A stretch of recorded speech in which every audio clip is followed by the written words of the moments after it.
Be me, Marion. I live in one of those cities where everyone has an opinion and a podcast. You know the type. Lots of coffee shops, everyone dresses the same to look different. I had this project I was working on a while back, maybe late last year. The goal was to get a look inside one of those men's spaces you hear about online.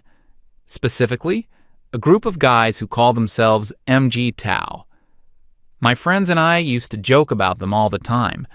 We pictured them in basements, surrounded by empty pizza boxes, complaining about women online. The working theory was that they were all just bitter because they couldn't get a date. I figured it would be an easy, straightforward piece. Go in, document the sadness, write about the echo chamber of male toxicity, and be done with it. I found a local group through a very basic website. Looked like it was made in the early 2000s. No angry manifestos, just a simple contact form and a schedule for workshop days. I crafted an email, presenting myself as a neutral observer doing some research on modern communities. I kept it vague but professional, expecting either a paranoid refusal or an angry tirade. The response came a day later. It was maybe 3 sentences long. It was from a guy named Ethan. He said I was welcome to come observe their next workshop day. The only rules were not to interrupt the work and to stay out of the way of any heavy machinery. That was it. No questions, no suspicion. Just a time and an address. This was already not what I expected. The lack of hostility was unsettling. I told my friends about it over brunch that weekend. They thought it was hilarious and brave. My friend Kevin was there. He's one of those guys who's always just around. Super helpful, always offering to do things. A classic good guy. He immediately offered to drive me there, just in case they were dangerous. He suggested he could wait in the car, be my backup. I remember laughing and telling him he was sweet, but I could handle a few sad men by myself. He looked a little disappointed, but he just nodded and offered to help me check the air in my tires before I went. I let him. It made him feel useful, I guess.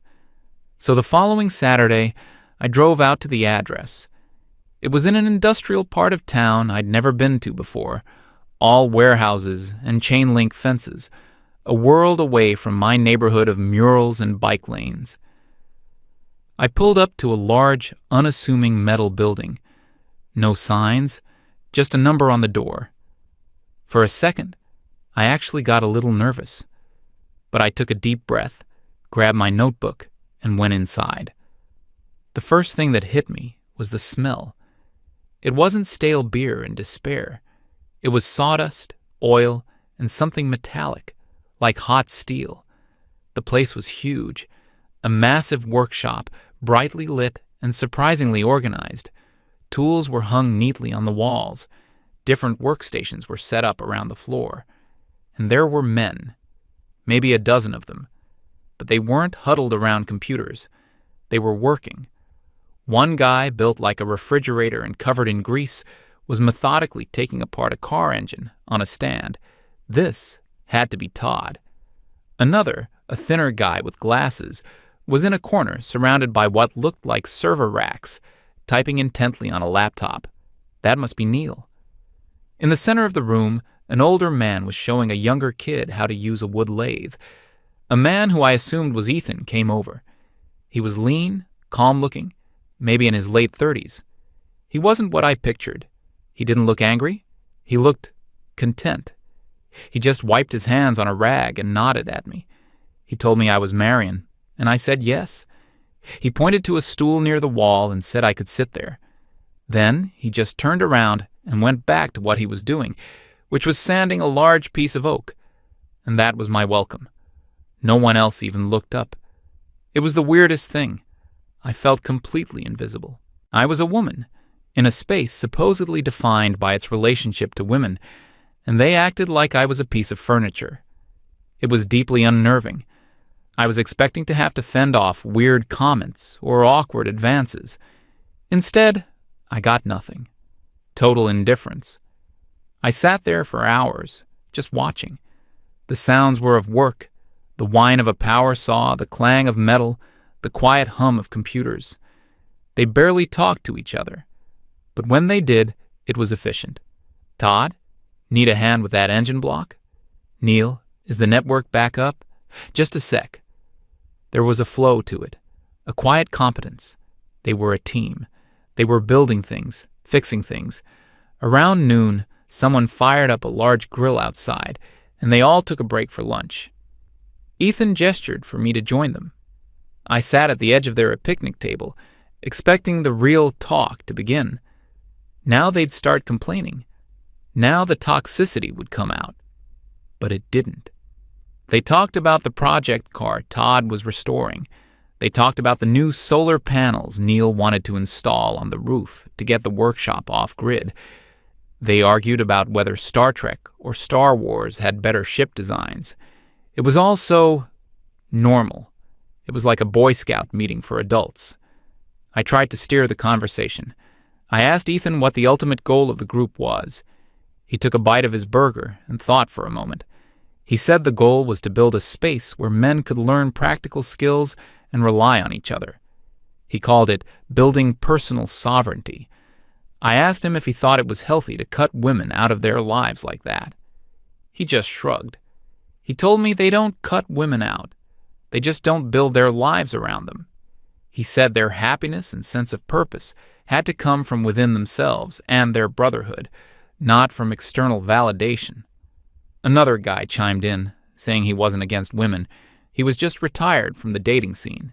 He said it was like a game he'd gotten tired of playing, so he just put the controller down. I tried to push, asking if they didn't feel lonely.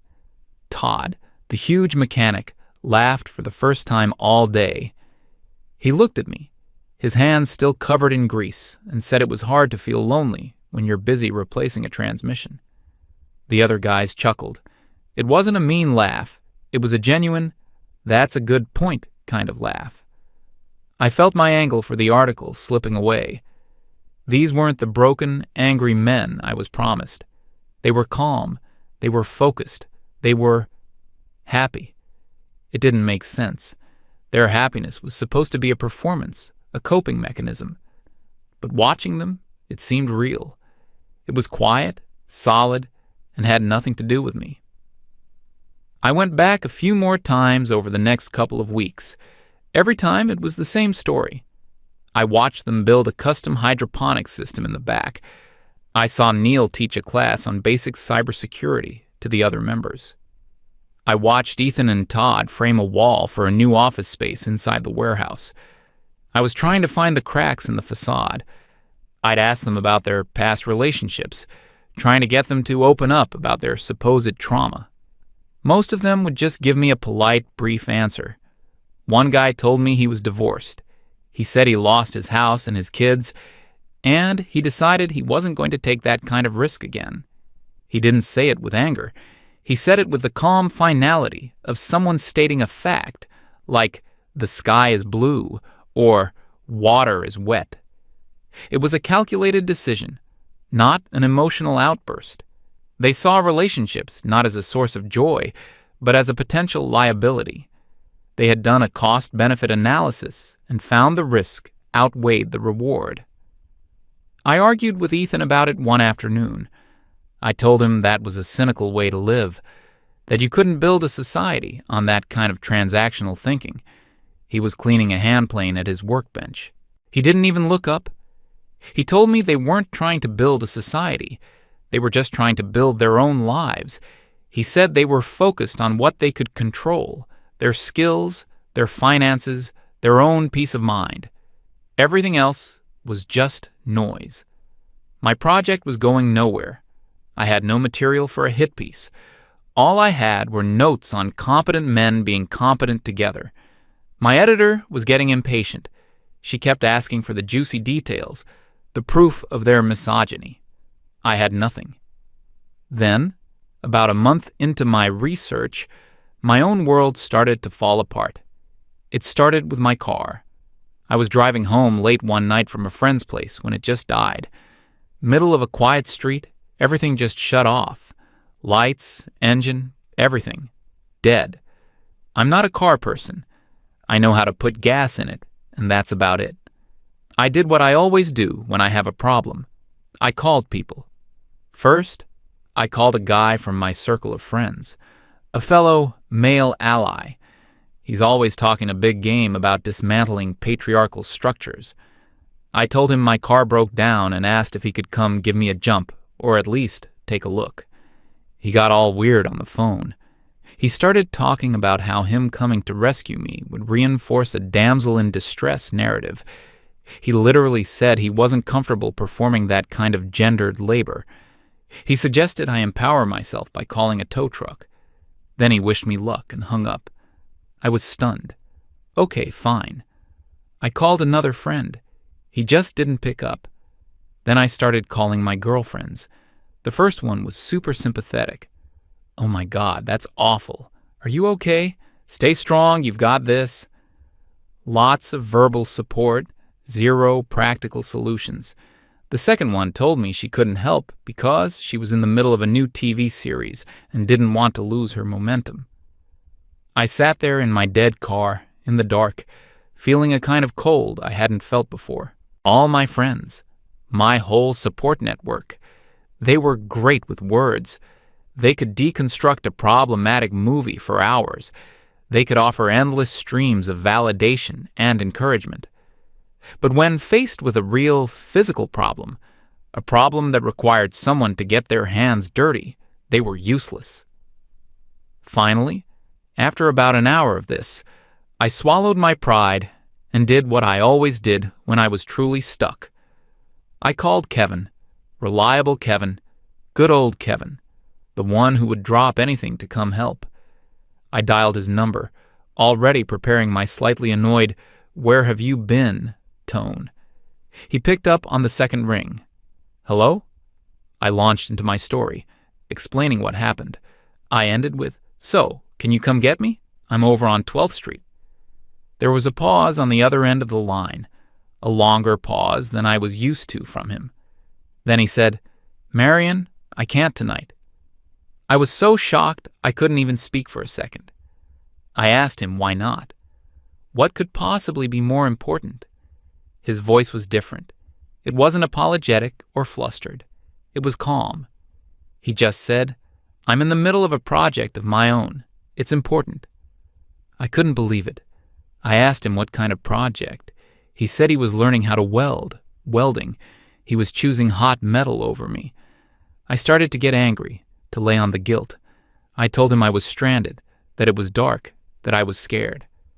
The old Kevin would have folded instantly. He would have been apologizing profusely and already in his car. But this new Kevin just listened. When I was done, he said, "That sounds tough. You should probably call roadside assistance. They're really good for this kind of thing. Anyway, I've got to get back to it. Talk to you later." And he hung up. He hung up on me. I sat there, phone in my hand, in complete and utter shock. My entire social safety net had evaporated in the space of an hour. The men were useless ideologues. The women were useless cheerleaders. And my ever-faithful safety option had just told me to call a professional. I was completely and totally alone. I felt a surge of panic, then a wave of pure rage.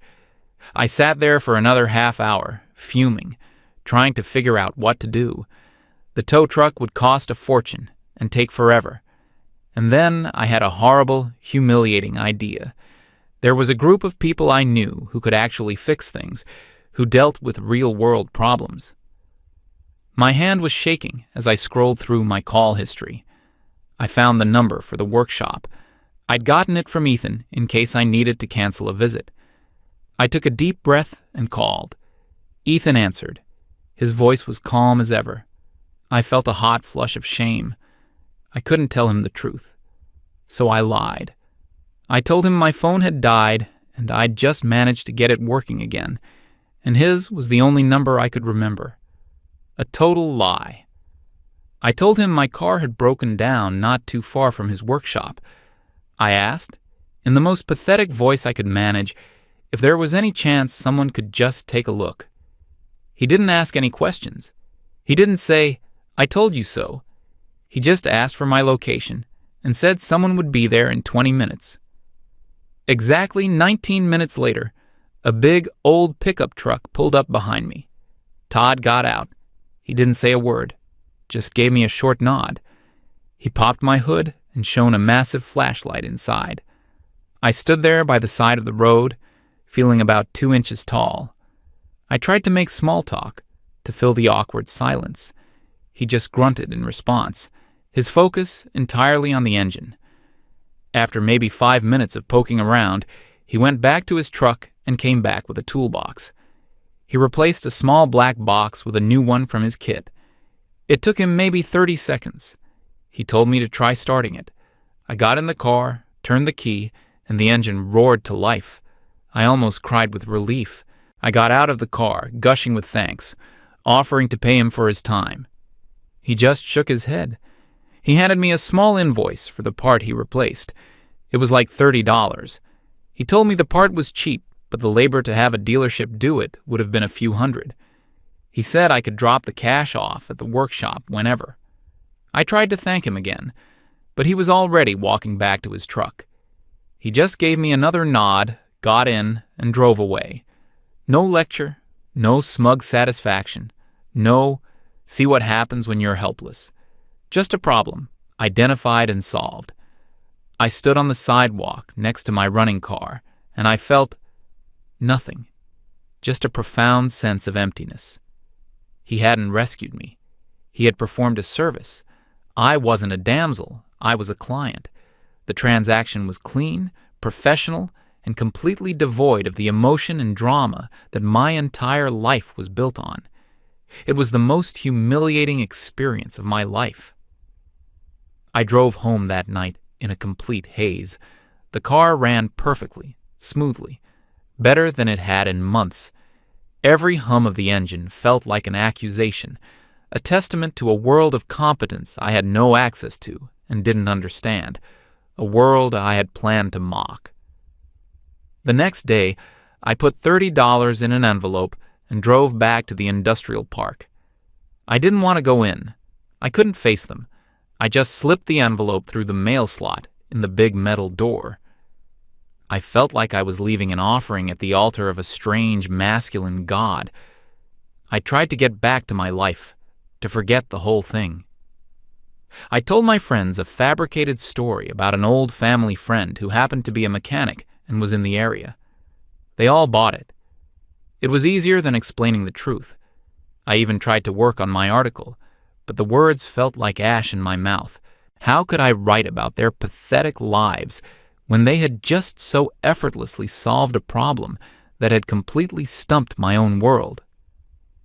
Every time I typed male toxicity, I saw Todd's greasy, capable hands.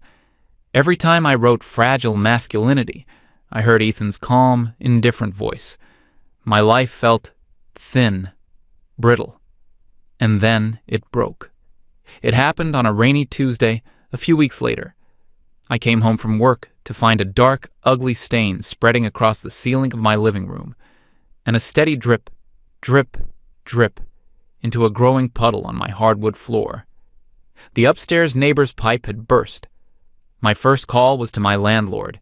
He was some guy who lived 3 states away and managed the property through an app. I sent him frantic pictures. He sent back an automated response saying he'd log a ticket with his preferred maintenance company. Their earliest availability was sometime next week. Meanwhile, the drip was getting faster. The stain was getting bigger. I panicked. I called my male ally friend again, the one who wouldn't help with the car. I figured a plumbing crisis was less gendered labor and more of a general emergency. He told me he was really sorry, but he didn't know anything about plumbing. He suggested I put a bucket under it. Truly groundbreaking advice.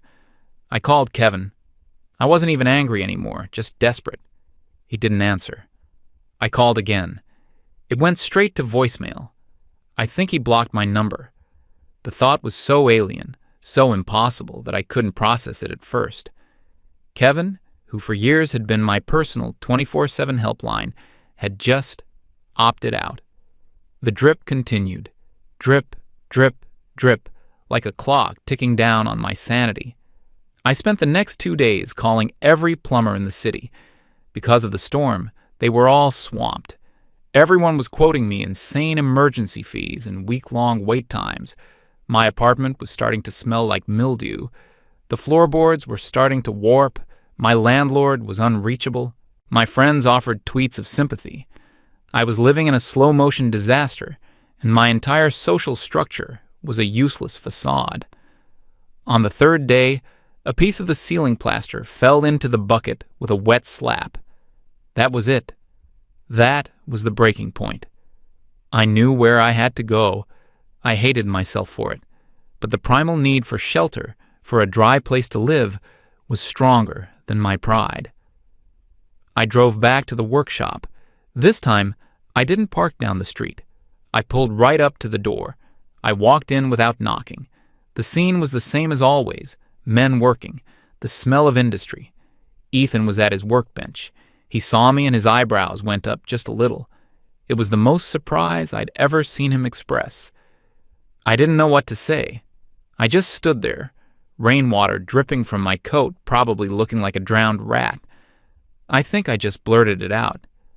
A pipe burst in my apartment. My ceiling is falling in, and my landlord won't do anything. I didn't ask for help. I just stated the problem, a cold, hard fact. Ethan looked at me for a long moment. He put down his tool. He called Todd over. Neil glanced up from his computer. Ethan asked me a few questions. What floor I was on, where the main water shutoff was. I didn't know the answer to any of them. He sighed. It wasn't an angry sigh. It was a tired sigh. The sigh of a competent person dealing with an incompetent one. He told Todd to grab the plumbing kit and some tarps. He looked at me. Show us where you live. They followed me back to my apartment.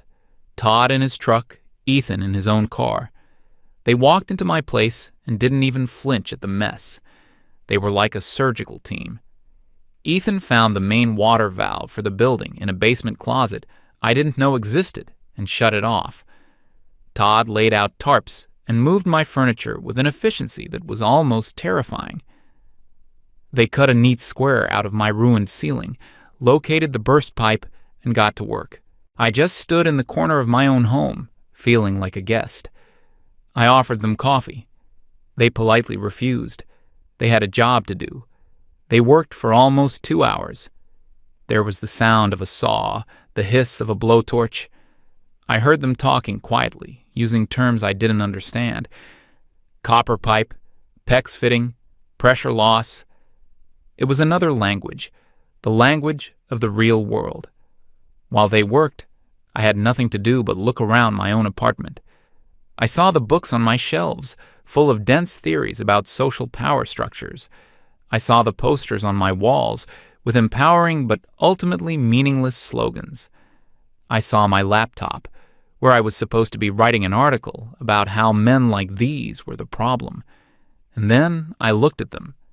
2 men, covered in dust and plaster, who were literally holding the roof over my head together.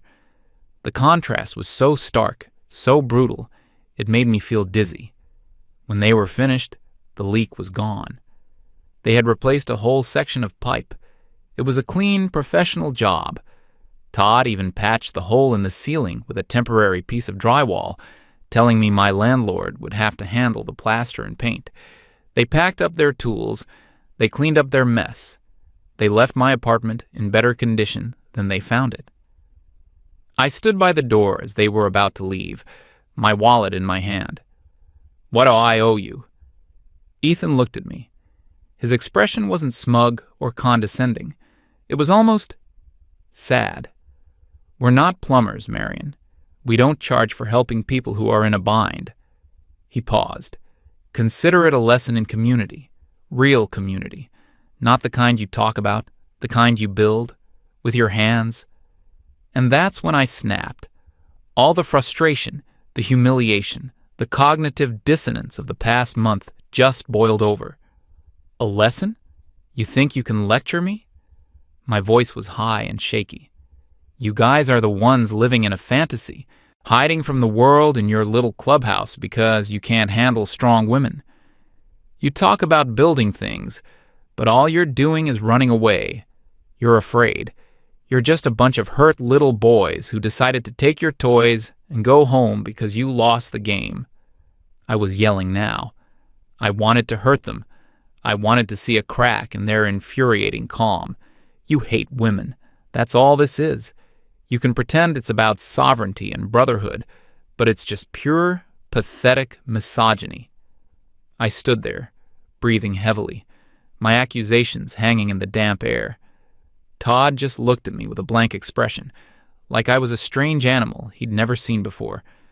But Ethan just watched me. He let me finish. He absorbed the whole tirade without a flinch. When I was done, the silence was deafening. Then he spoke. His voice was quiet, but it cut through the room like a razor. "We're not afraid of you, Marion. We're not angry with you. You want to know the truth?" He took a step closer. "We don't think about you at all. This," he said, gesturing around the workshop that wasn't there, but that I could see in my mind, "this has nothing to do with you, or any woman. This is about us. This is about men creating value for themselves and for each other, because we've realized that in the modern world, we're valued for nothing else. We're seen as disposable. Our utility is the only currency we have left. You call us hurt," he continued, his voice still low and even. "Maybe we were, but we're not anymore. We're busy. We're learning. We're building. We're creating. We found a peace you can't even imagine, because it's not dependent on anyone else's approval, especially not yours. You came to our space to look for toxicity. You wanted to find hate, but you didn't. You found competence. You found purpose. You found brotherhood. And it broke your brain because it doesn't fit your narrative." He looked me dead in the eye. "The real reason you're angry isn't because you think we hate you. It's because you've just discovered, in the most undeniable way possible, that we don't need you. And that terrifies you. The idea that a group of men can be genuinely, profoundly happy without you. It shatters your entire worldview. Because if we don't need you," he finished, his voice dropping to almost a whisper, "then what is all your power for?" At that exact moment, my phone buzzed in my pocket. A reflex. I pulled it out. It was a text from my editor. "Marion, where's that MGTOW article? We need to run it tomorrow. Make sure it's extra savage. Really highlight how miserable they are." I read the words on the screen.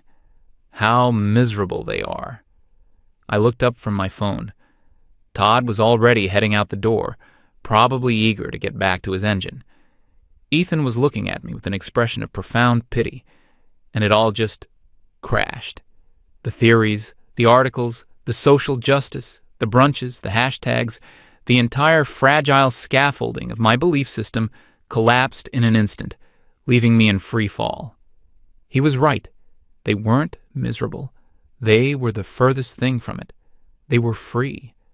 And I was the one in the cage, a cage I had built for myself, out of words and ideology. I looked at my phone, the symbol of my world, a world of opinions, of signals, of words that meant nothing. Then I looked at the neatly patched pipe and the solid new piece of drywall in my ceiling, the symbol of their world, a world of action, of skill, of reality. I didn't say anything. There was nothing left to say. My anger was gone, replaced by a cold, hollow certainty. I just nodded once, turned away from him, and closed the door. I slid down to the floor, my back against the wood. I sat there for hours, in the silence of my dry apartment, long after the sound of their trucks had faded away. I didn't write the article. I told my editor the sources fell through. She was furious, but I didn't care. I just stopped. I never went back to the workshop. I never saw any of them again. Sometimes, late at night, I think about them. I picture them in that big, bright space, working under the lights, building, creating, fixing, laughing, perfectly, completely, and utterly happy. without me.